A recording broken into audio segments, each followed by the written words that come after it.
Halo Sobat Parlemen, saya Ribni Daryasyadihi dari Dapil 7, Jawa Timur. Setiap anak berhak mendapat pendidikan. Pernyataan tersebut bagaikan tong kosong berbunyi nyaring, karena pada faktanya masih banyak anak bangsa yang tidak memperoleh hak berpendidikan. Salah satunya dialami oleh kalangan anak jalanan. Ekonomi buruk yang memaksa mereka untuk turun ke jalan sehingga tidak memperoleh kesempatan pendidikan. Ditambah lagi stigma negatif masyarakat yang membuat keberadaan anak jalanan semakin termarginalkan. Upaya pemerintah dalam menangani anak jalanan belum cukup efektif, disebabkan karena program kebijakan yang dibuat cenderung parsial, tidak tepat sasaran, dan kurangnya sinergitas antara lembaga terkait. Selain itu, persimpangan hak dasar anak dengan peraturan menjadi kendala dalam memperoleh akses pendidikan.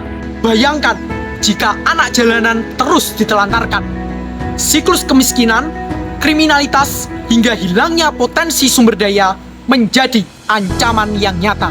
Diperlukan peran pendidikan dalam menangani kondisi ini.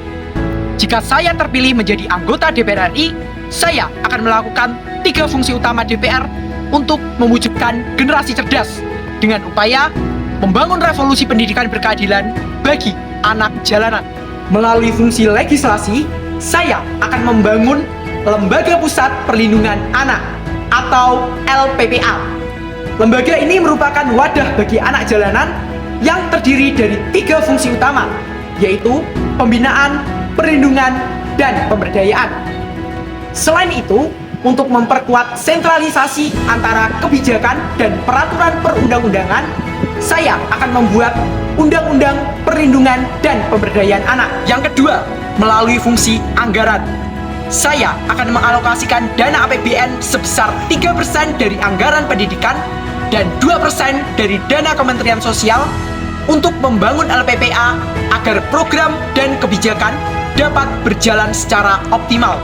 Dan yang terakhir, melalui fungsi pengawasan, saya sebagai anggota DPR akan melakukan pengawasan terhadap kinerja LPPA dan juga mengawasi pengalokasian dana APBN untuk pembangunan lembaga.